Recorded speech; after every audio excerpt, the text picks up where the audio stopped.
La meilleure chose que tu peux apprendre, c'est comment est vraie la parole de Dieu et comment Dieu t'aime. Dieu veut le meilleur pour toi. Il veut que tu vives vieille, 120 ans. Oh là là!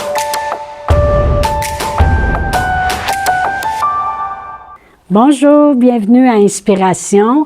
Eh bien, nous continuons sur notre beau sujet et vraiment, notre sujet se trouve dans Proverbe 10, 22, qui est, vous allez savoir cette écriture-là par cœur, c'est la bénédiction de l'Éternel qui enrichit, il ne la fait suivre d'aucun chagrin. Amen. Et dans nos dernières capsules, on a vu beaucoup de choses, combien qu'avec la bénédiction, on a besoin de la direction pour qu'elle demeure sans chagrin. Parce que la bénédiction que Dieu donne, il veut tellement qu'elle demeure complète. Il veut tellement qu'elle demeure bénissante. Il veut tellement qu'elle soit un sujet de joie pour nous. Et pour que la bénédiction demeure complète, bien, ça prenait la guidance du Saint-Esprit.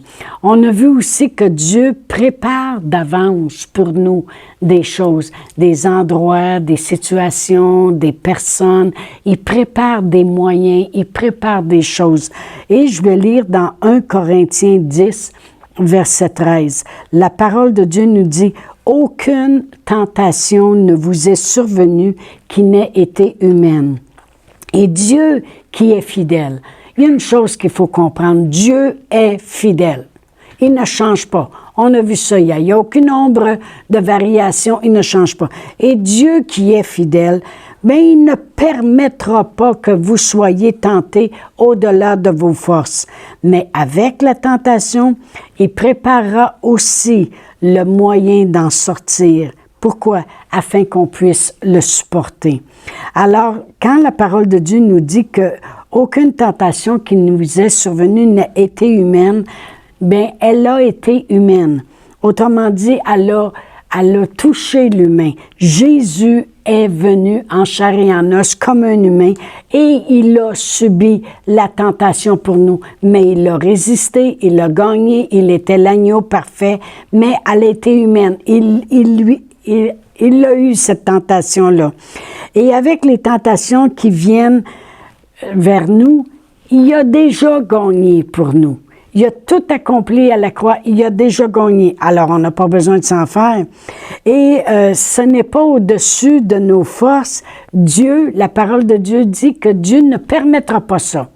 Il ne permettra pas ça. Si on continue à s'appuyer sur lui, moi, des fois, je dis, « Ah, Seigneur, il me semble que c'est trop, il me semble que c'est trop. » Des fois, je regarde mon âge, je dis, « Hey, j'arrive à 70 ans. Non, c'est trop. » Mais non, Chantal, c'est pas au-dessus de tes forces. Dieu, il ne permettra pas ça. Et lorsque la tentation vient, pourquoi que la tentation vient? Le monde va dire, pourquoi qu'elle vient? Parce qu'on vit dans ce monde. Et dans ce monde, il y a eu un intrus qui est venu.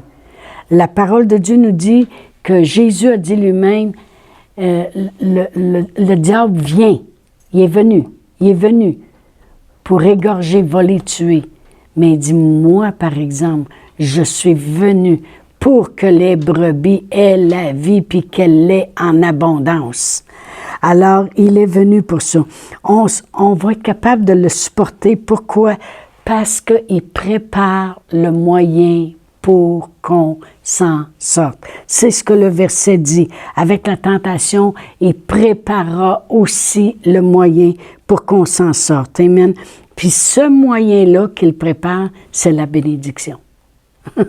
Voyez-vous, parce qu'on s'appuie sur lui, parce qu'on sait qu'il est fidèle, parce qu'on sait que Jésus a tout accompli, parce qu'on sait toutes ces choses-là, on sait une chose, c'est qu'il a préparé un moyen, il a préparé une bénédiction. Et c'est ça qu'on veut, celle qui est sans chagrin.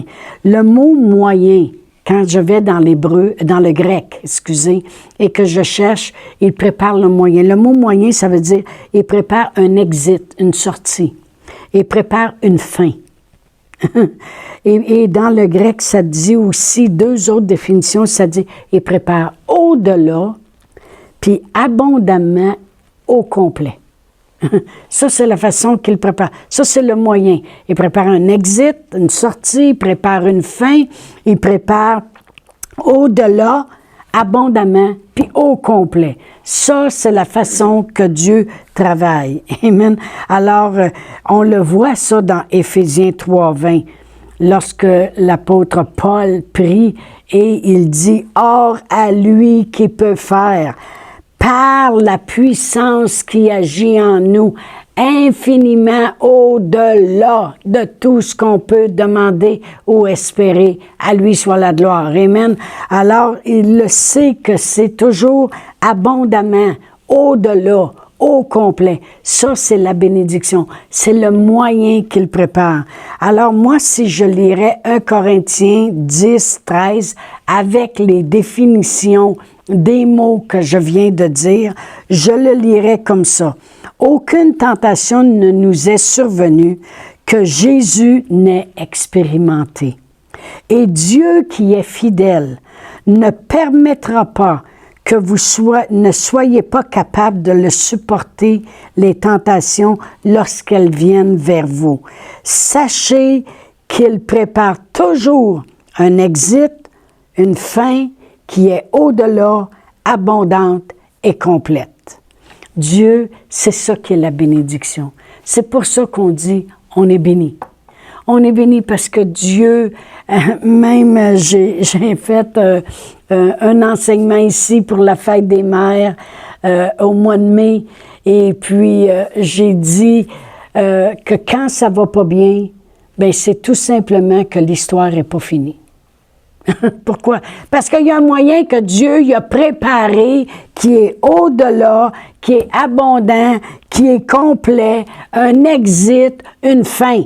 Et c'est la bénédiction. Amen. C'est ça qu'on veut.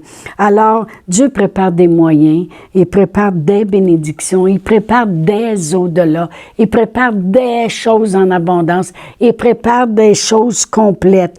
Comme cette veuve qu'on a parlé dans notre capsule 3, qu'avec le moyen pour qu'elle s'en sorte, que Dieu a fait la bénédiction qui a fait couler l'huile dans les vases, a fait que ça l'a pris soin du besoin, ça l'a été, elle a eu au-delà, en abondance, elle a vécu avec le reste et c'est devenu une bénédiction pour tous ceux qui en ont entendu parler. Amen.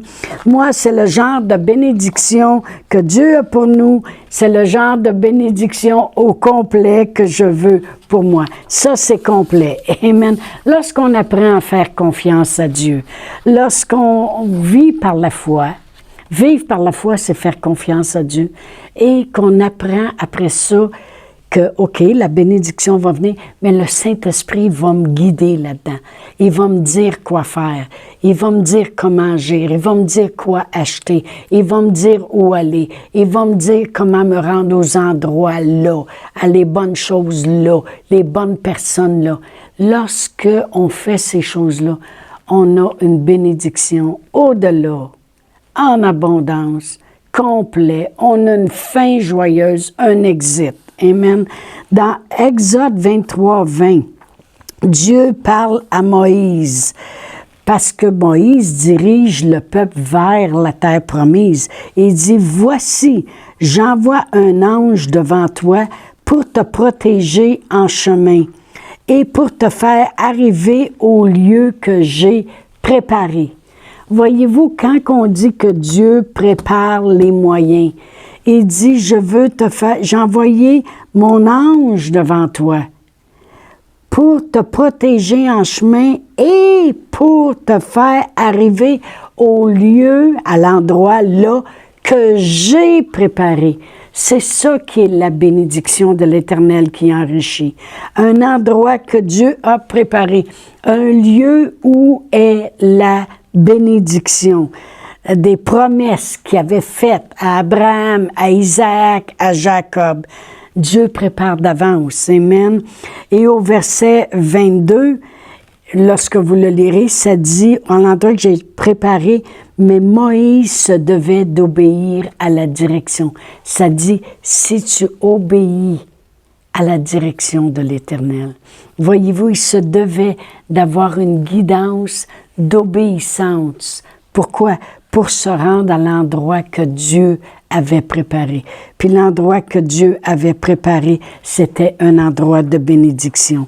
Dans Éphésiens 1, 3, ça dit « Béni soit le Dieu et Père de notre Seigneur Jésus-Christ, qui nous a bénis de toute bénédiction spirituelle dans les lieux célestes en Christ. » Voyez-vous, pour tout le peuple d'Israël qui était en esclavage en Égypte, Moïse les a conduits dans cet endroit que Dieu a préparé pour eux.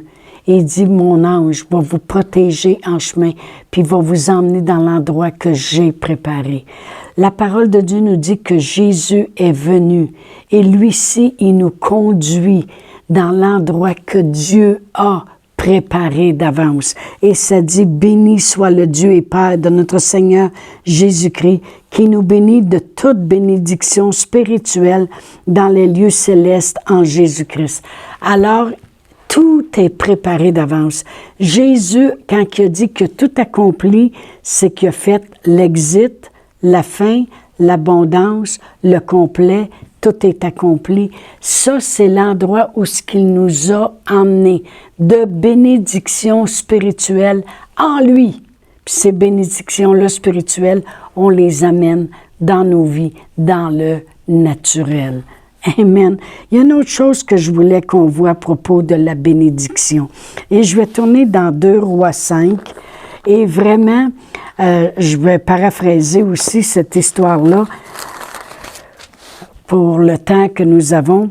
C'est qu'il y avait une petite fille, je crois que j'en ai parlé dans d'autres capsules, sûrement. Une petite fille qui avait dit... qui avait été emmenée en esclavage, qui avait été enlevée de son peuple et qui avait dit à sa maîtresse, que maintenant elle était sa maîtresse, vu que son mari était lépreux, elle avait dit, si votre mari irait voir le prophète, mais le prophète le guérirait. Et le prophète est allé chercher cette bénédiction-là, qui n'était pas vraiment pour lui, mais le prophète l'a fait pareil. Amen, l'a béni. Et cet homme-là était un homme assez important aussi. Et il est allé chercher la bénédiction. Et la parole de Dieu dit que lorsqu'il est arrivé, eh bien, on va lire le verset 10 qui dit, dans 2 Rois 5, 10, ça dit, il est arrivé devant le prophète et Élisée lui fit dire, par un messager, va, lave-toi 7 fois dans le Jourdain, et ta chair redeviendra saine, et tu seras pur. Ça fait que Naaman, ça dit qu'il est devenu en colère. Il était en colère parce que le prophète, il a envoyé un serviteur, le prophète n'est même pas venu lui-même, il a envoyé quelqu'un, puis il a dit, va lui dire qu'il s'en aille se laver 7 fois dans le Jourdain, et que après qu'il se sera saucé 7 fois, ben sa chair deviendra pure, puis il va être complètement guéri. Si vous lisez l'histoire, la parole de Dieu nous dit qu'il est devenu en colère. Puis lui, il se disait quelque chose. Le prophète, il disait, moi je croyais que, au verset 11, il dit, je me disais, il va sortir, il va venir vers moi, il va se présenter lui-même, il va invoquer le nom de l'Éternel, son Dieu à lui, il va agiter la main sur la place puis guérir le lépreux. Quel spectacle! Amen! Alors lui, cet homme-là, il veut la bénédiction de l'Éternel, mais il la veut à sa façon. Pas de la façon que le prophète a dit de faire. Lui, il dit, moi, je pensais qu'il était pour sortir et puis venir lui-même puis se présenter. Je suis le prophète Élie. Et puis là, dire, agiter la main devant tout le monde, devant la place publique, puis guérir le lépreux en spectacle. Mais non. Le prophète, il a envoyé un serviteur puis il a dit, disait qu'elle se saucisse 7 fois dans le Jourdain, puis mais qu'il sorte de là, il va être guéri.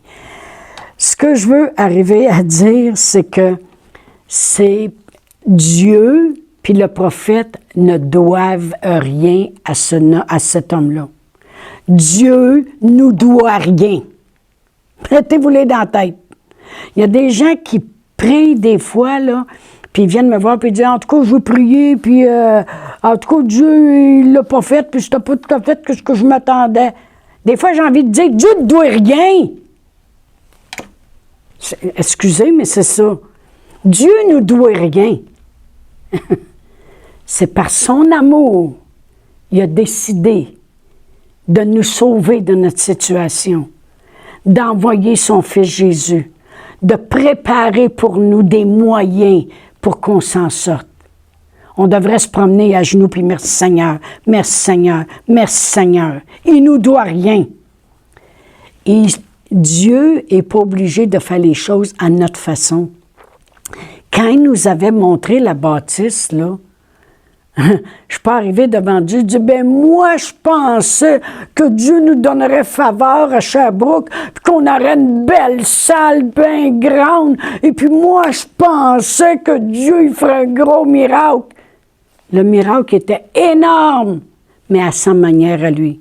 Il dit, tu vois la vieille bâtisse que là? J'ai des plans bénis pour ça. Puis je vais travailler le cœur de ces entrepreneurs-là, puis tu vas voir que ça va devenir une place bénie. Fais juste faire ce que je te dis de faire. Dis oui à ces hommes-là, puis tu verras mon plan. Dieu, il n'est pas obligé à nous. Mais Dieu, par son grand amour, il s'est rendu obligé envers nous parce qu'il a fait une alliance, mais ça, on pourra en parler de l'alliance de sang dans 5 autres capsules que je préparerai plus tard. Il a fait une alliance pour s'obliger à prendre soin de nous, mais il n'est pas obligé à nous. Comprenez-vous? Alors vraiment, cet homme-là, il se disait, non, la bénédiction de Dieu qu'il prépare, là, il faut tout simplement reconnaître la guidance de Dieu. Ça va être sans chagrin, ça va être au-delà, mais c'est à sa façon de le faire, cette bénédiction-là. Cet homme-là, il a été guéri parce que les serviteurs, ils ont dit, ben voyons, arrête de te mettre en colère, va te saucer. Le pire, c'est que ça ne marche pas. Voyons non. Qu'est-ce que tu as à perdre? Ben, il est allé saucer cette fois, il est ressorti de là, puis il était complètement guéri. Puis il s'est repenti, puis il a vraiment dit à Élie, je reconnais vraiment qu'il n'y a sur la terre qu'un seul Dieu, puis c'est ton Dieu à toi. Et il s'est repenti. Mais voyez-vous, Dieu n'est pas obligé à nous. Amen. Dieu, il prépare d'avance pour nous plein de bénédictions. C'est juste à nous à le reconnaître, à lui rendre grâce et accepter sa façon à lui de la faire, cette bénédiction-là. Il va la faire, mais il y a une manière de le faire que ça, on le sait que si on garde nos yeux sur lui, ça va devenir tellement au-delà. Amen.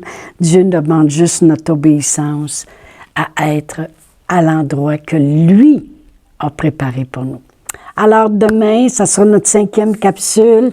Alors vous ne voulez pas manquer ça et je vous dis au revoir. Chantal Paulus est avec vous tous les jours du lundi au vendredi sur Facebook et YouTube. Vous pouvez écrire à Chantal en privé sur Messenger. Si vous avez manqué une capsule, retrouvez-la sur la section vidéo de Facebook ou sur YouTube si vous désirez faire un don par Interac. Voici l'adresse courriel capsule.inspiration@gmail.com. Le mot de passe est inspiration au pluriel. Vous pouvez aussi faire un don par www.eslr.org/DONS. Veuillez indiquer en mémo Capsule Inspiration.